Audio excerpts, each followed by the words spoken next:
Hallelujah. Thank you, Lord. Blessed be your holy name.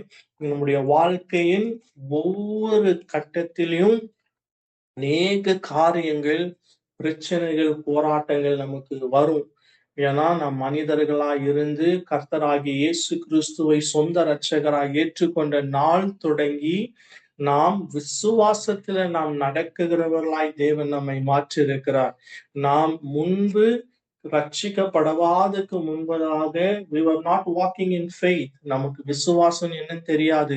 இப்பிரபஞ்சத்தில் இருக்கிற பிசாசானவனுடைய கண்ட்ரோலுக்குள்ளதான் நாம் நடந்து கொண்டிருந்தோம். ஆனால் கர்த்தருடைய வசனம் சொல்லும், எபேசியர் 2ஆம் அதிகாரம் 1லிருந்து 5ஆம் வசனத்தை பத்தி நீங்க வாசிச்சீங்கன்னா, கர்த்தர் நம்மை கிருபையாக நம்மை ரட்சித்திருக்கிறார். நமக்கு ரட்சிப்பு கொடுத்தது மாத்திரமல்ல, நம்மை விசுவாசத்துல நடக்கும்படிக்காக கர்த்தர் நமக்கு கிருபையாக அவருடைய பரிசுத்த ஆவியானவரை கொடுத்து அவருடைய ரத்தத்தினால மீட்கப்பட்டு தேவன் நம்மை நடத்தி கொண்டு வந்திருக்கிறார்.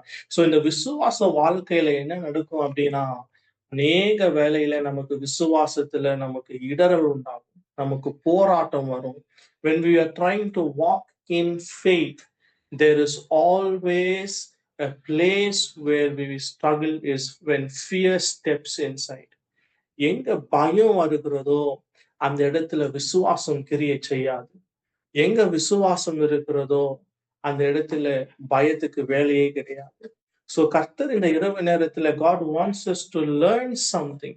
அவருடைய பரிசுத்த வேதாகமத்திலிருந்து நாம் விசுவாசத்துல எப்படி நாம் நடக்க முடியும் என்று கர்த்தர் கற்றுக் கொடுக்க வேண்டும் என்று விரும்புகிறார். உங்க பரிசுத்த வேதாகமத்துல லூக்கான சுவிசேஷம் 5ஆம் அதிகாரத்தை நீங்க திருப்பி கொண்டீங்கன்னா, அதுல 1லிருந்து 10ஆம் வசனம் வரைக்கும் நாம் வாசிக்கலாம். கர்த்தர் நம்மோடு கூட பேசுவாராக. பின்பு அவர் கெனசரேத்து கடல் அருகே நின்ற போது திரளான ஜனங்கள் தேவ வசனத்தை கேட்கும்படி அவரிடத்துல நெருங்கினார்கள்.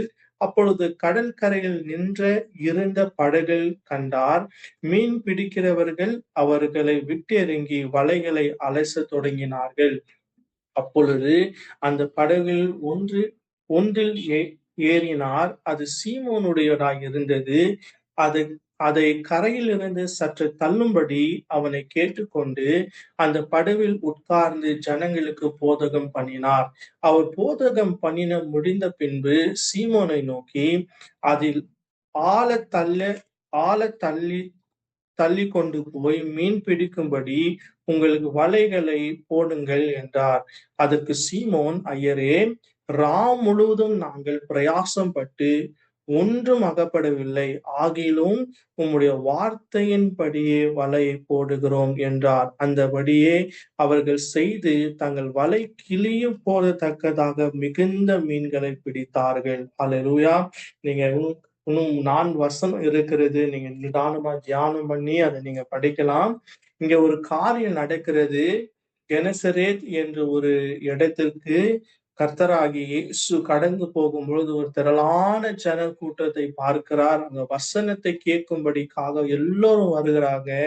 அந்த இடத்துல சீமோன் பேதுரும் அவனோடு கூட இருக்கிற கூட்டாளிகளும் நின்று கொண்டு ராம் முழுவதும் பிரயாசப்பட்டு ஒரு மீன் கூட பிடிக்க முடியாதபடிக்கு அவங்க காலை பொழுதுல அவளுடைய வலைகளை சுத்தம் பண்ணி கொண்டிருந்தார்கள்.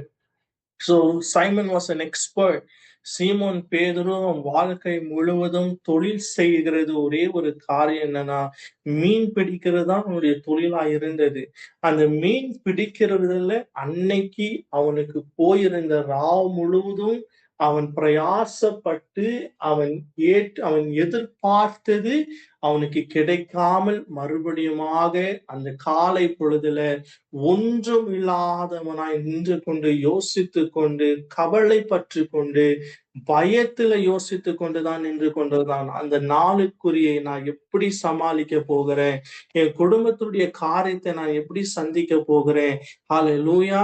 இன்னைக்கு நம்முடைய வாழ்க்கையில பார்க்கும் பொழுது ஒவ்வொரு நாளும் ஒவ்வொரு கட்டத்திலும் ஆண்டவரே நான் எப்படி செய்வது, இந்த காரியத்தை எப்படி முடிப்பது, இந்த காரியத்தினுடைய எனக்கு ஒண்ணுமே கிடைக்காமல் இருக்கிறதே என்று உங்களுடைய வேலை ஸ்தலத்துல உங்களுடைய குடும்ப விஷயத்துல அநேக காரியத்துல நாம் பயத்துடன் ஒன்றுமில்லாதபடிக்குதான் நாம் நின்று கொண்டிருக்கிறோம். ஆனால் கர்த்தருடைய வார்த்தை இங்க அழகாக கற்றுக் கொடுக்கிற ஒரு காரியம் என்னன்னா, அவன் கர்த்தர் சொன்னபடி செய்தான். நீங்க 5ஆம் வசனத்த நீங்க கவனிச்சு பார்த்தீங்கன்னா, அதுக்கு சீமோன், "ஐயரே, முழுதும் நாங்கள் பிரயாசப்பட்டும் ஒன்றும் அகப்படவில்லை. ஆகிலும் உம்முடைய வார்த்தையின்படி வலையை போடுகிறேன்" என்றான். He obeyed to do what Lord Jesus told him to do.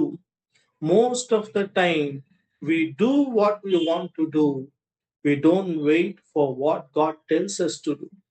நம்முடைய கிறிஸ்துவ வாழ்க்கையினுடைய அதிமிகமான முக்கியமான ஒரு காரியம், we always need to learn to wait for God and His instructions.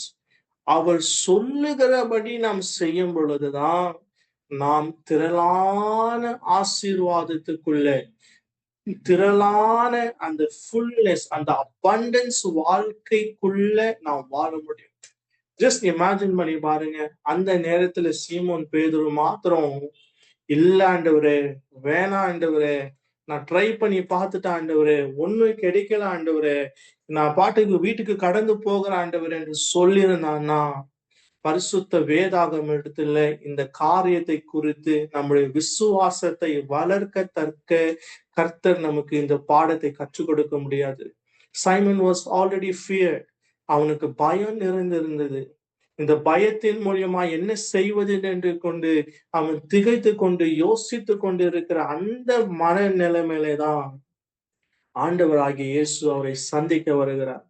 இந்த ராவு பொழுதுல கூட Jesus has come to meet you tonight. உங்களை பார்த்து இந்த வார்த்தையின் மூலமாக உங்களோடு கூட தான் பேசி கொண்டிருக்கிறார்.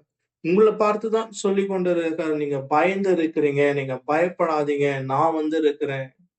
வானத்தையும் பூமியையும் சிருஷ்டித்த கர்த்தர் உங்களிடத்துல வார்த்தையின் மூலியமாக இந்த வார்த்தையா இருக்கிற தேவனை நீங்க தெரிந்து கொள்ள வேண்டும் என்று நான் தேவன் விரும்புகிறார். God wants you to know that He is the creator of everything and nothing is impossible for Him. அவரால் செய்யக்கூடாத காரியம் ஒன்றுமே கிடையாது.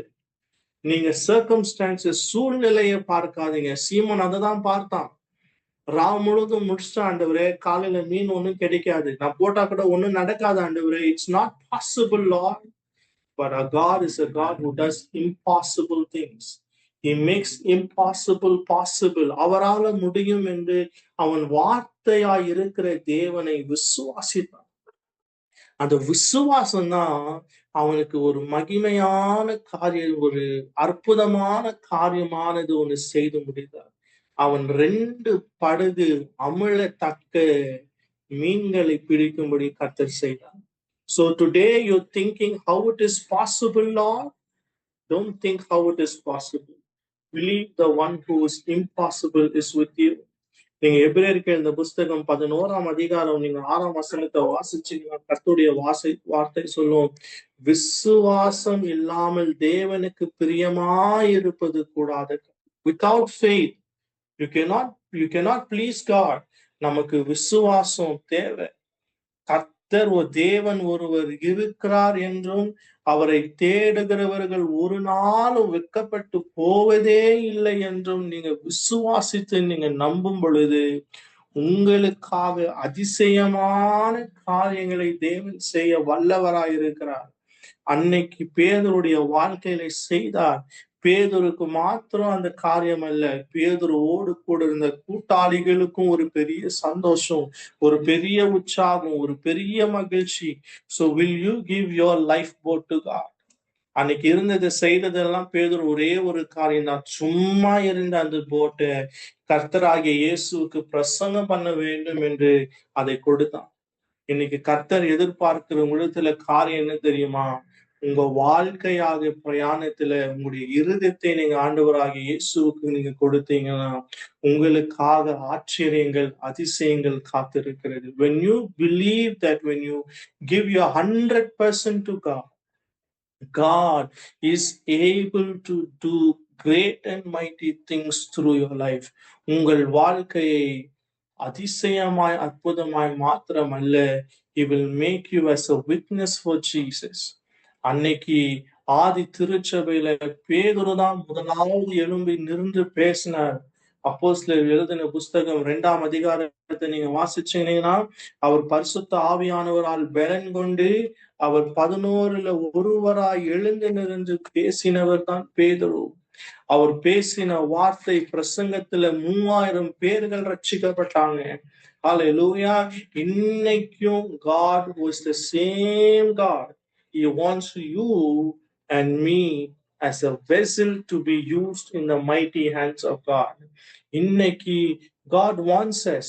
உங்களுடைய பயத்தை பார்க்காதீங்க, உங்களுடைய இருக்கிற சூழ்நிலையை பார்க்காதீங்க, உங்களிடத்தில் இருக்கிற பிரச்சனையை பார்க்காதீங்க, உங்களிடத்தில் இருக்கிற இல்லாமையை பார்க்காதீங்க. எந்த சூழ்நிலையும் நீங்க பார்க்க வேண்டியது யார் தெரியுமா? உங்கள் ஆண்டவராகிய இயேசு கிறிஸ்துவை மாத்திரம் பார்க்கத்தக்கதான் கர்த்தருடைய வசனம் நமக்கு கற்றுக் கொடுக்கிறது. When you turn the book of Hebrews, எபிரேயருக்கு எழுதின புஸ்தகம் 12ஆம் அதிகாரம் 1ஆம் வசனம் 2ஆம் வசனத்தை நீங்க வாசிச்சீங்கன்னா கர்த்தருடைய வார்த்தை இப்படியாய் சொல்லும், ஆகையால் மேகம் போன்ற இத்தனை திரளான சாட்சிகள் நம்மை சூழ்ந்திருக்க, பாரமான யாவற்றும் நம்மை சுற்றி நெருங்கி நிற்கிற பாவத்தையும் தள்ளிவிட்டு விசுவாசத்தை துவங்கின ஒரு முடிப்புறமாய் இருக்கிற இயேசுவை நோக்கி நமக்கு நியமித்த ஓட்டத்தை பொறுமையாக ஓட கடவோம். So God has set beautiful examples. விசுவாசத்தில் ஓடுகிறவர்கள், விசுவாசத்தில் ஓடி முடித்தவர்களுடைய வாழ்க்கையை பாருங்க. அதுல பிரதானமாக இருக்கிறவர் நம் ஆண்டவராகிய இயேசு கிறிஸ்து. அவர் 2வது வசனம் சொன்ன, அவர் தமக்கு வைத்திருந்த சந்தோஷத்தை பொருட்டு அவமானத்தை எண்ணாமல் சிலுவையை சகித்து தேவனுடைய சிங்காசனத்தின் வலது பார்சத்தில் விட்டிருக்கிறார். So today Lord Jesus is seated in the right next to the Father. So you and I have to run this race of faith. உங்களுக்கு ஒவ்வொரு நாளும் இந்த விசுவாசத்தினுடைய வாழ்க்கையின் போர் ஓட்டம் ஓடிதான் ஆக வேண்டும். இந்த ஓட்டத்துல கர்த்தருடைய வார்த்தை கற்றுக் கொடுக்கிறது, பொறுமையாக ஓடுங்க. ஆண்டவராகிய இயேசுவை முன்பாக வைத்து உங்க கண்களுக்கு முன்பதாக கர்த்தராகிய இயேசுவை மாத்திரம் பாருங்க. அவருக்கு நிந்தனை வந்தது, அவருக்கு அவமானம் வந்தது, அவருக்கு மனிதர்களால போராட்டம் வந்தது. He went through everything. Hallelujah. அவருக்கு முன்பதாக சிலுவை இருந்தது. He overcame that. அதனாலதான் யோவான் சுவிசேஷம் 16ஆம் அதிகாரத்துல நீங்க கடைசி வசனத்தை நீங்க வாசிச்சீங்கன்னா, கர்த்தர் நம்மளை திடப்படுத்தும்படிக்காக அவர் சொல்லுவார், உலகத்தில உபத்திரங்கள் உண்டு, ஆனாலும் திடன் கொள்ளுங்க, நான் உலகத்தை ஜெயித்தேன். உங்களுக்குள்ள இருக்கிற பரிசுத்த ஆவியானவர் உங்களை எல்லா சூழ்நிலையிலும் உங்களை ஜெயசாலியாய் வைக்கிறவர் தான் கர்த்தர். Don't think that there is an ordinary spirit of God in you. ஹalleluya. இன்னைக்கு கர்த்தர் உங்களுக்குள்ள இருக்கிறவர் பெரிதான காரியத்தை செய்ய வல்லவராயிருக்கிறார். எத்தனை பேருக்கு இந்த இந்த ஆட்டோமொபைலுடைய ஓனர், ஃபோர்டுடைய ஓனர் எத்தனை பேருக்கு தெரியணும்னு எனக்கு தெரியாது. But he held on to one word. பிலிப்பியருக்கு எழுதின புஸ்தகம் 4ஆம் அதிகாரத்தில் வாசிச்சீங்கன்னா ஒரு வசனம், அந்த வசனத்தை அவர் பிடித்து கொண்டு அவர் வாழ்க்கையினுடைய அதிசயங்களை பார்க்க கர்த்தர் கிருபை கொடுத்தார். He says, 4ஆம் அதிகாரம் 13ஆம் வசனத்தை, என்னை பலப்படுத்துகிற கிறிஸ்துவினாலே எல்லாவற்றும் செய்ய எனக்கு பலன் உண்டு. ஒரு காலகட்டத்துல உங்களுடைய ஆட்டோமொபைல் ஃபுல் ஷட் டவுன் ஆகுகிற ஒரு நிலைமை வந்துச்சு. But the founder of this automobile proved that he is God. There is God with him. Henry ஃபோர்டுடைய வாழ்க்கையுடைய சாட்சி ஆட்டோபயோகிராஃபி பார்க்கும் பொழுது யாரும் சொன்னாங்க, இந்த இன்ஜின் ஓடாதுப்பா, இந்த இன்ஜின் செயல்படாதுப்பா, இது மார்க்கெட்டுக்குள்ள வராதுப்பா. But he always held on to this word. அவர் ஒரு காரியத்தை மாத்திரம் எப்பொழுதும் சொல்வாராம், இந்த வார்த்தை, உலகத்தில் இருக்கிறவர்கள் என்னை பலப்படுத்துகிற கிறிஸ்துவினால எல்லாவற்றும் செய்ய எனக்கு பலன் உண்டு என்று சொல்லி. சோ இன்னைக்கு உங்களை பலப்படுத்துகிற ஒரு கர்த்தர் அன்னைக்கு சீமோனுக்கு தைரியத்தை கொடுத்து, ஒன்றுமில்லாத சீமோனை கர்த்தர் எடுத்து பயன்படுத்த கூடுமானால் இன்னைக்கு உங்களையும் என்னையும் தேவன் எடுத்து பயன்படுத்த முடியும் என்றுதான் கர்த்தருடைய வார்த்தை நமக்கு தைரியப்படுத்துகிறது. So don't lose hope. Don't give up.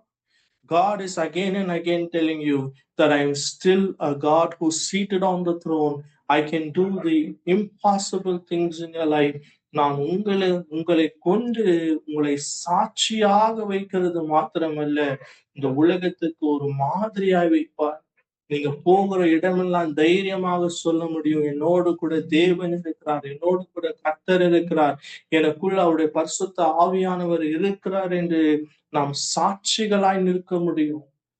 அன்னைக்கு சீமோன் பேதுருக்கு ஒரே ஒரு காரியம் தான் இருந்தது. அவர் வார்த்தையின்படி செய்யும்படிக்காக, அவர் சொன்னபடி செய்யும்படிக்காக அவன் இடத்தை விட்டு கொடுத்தான். So will you give your hearts today? உங்க இருதயத்தை நீங்க விட்டு கொடுப்பீங்க. ஆண்டவரே, நீங்க என்ன செய்ய சித்தமா இருக்கிறீங்க உங்க வாழ்க்கையில செய்யுங்க என்று நீங்க விட்டு கொடுத்தீங்கன்னா, அற்புதம் செய்கிறவர் உங்க வாழ்க்கையில அற்புதம் மாத்திரம் செய்வதல்ல, உங்களை அதிசயங்களை பார்க்கும்படிக்காக உங்களை நடத்த அவர் உண்மை உள்ளவராக இருக்கிறார். He is still the God who he has changed the situations of Simon Peter. He can change your situation. அவர் உங்களை கொண்டு போக இடத்துக்கு உங்களை கொண்டு போய் உங்களை மகிமைப்படுத்தும்படிக்காக கர்த்தர் உங்களை நடத்துவாராக என்று நான் நம்புகிறேன், நான் விசுவாசிக்கிறேன். So don't lose hope. Don't give up. There is a God who does great and mighty miracles in your life, who is still ready to do it. அவரு கேட்கிற ஒரே ஒரு காரியம், நான் சொல்றபடி நீ செய்வியா? நீ சொல்றபடி செய்யும் பொழுது கர்த்தர் உங்களுக்காக யாவற்றும் செய்ய வல்லவராக இருக்கிறார். I pray this word will be blessed for you tonight.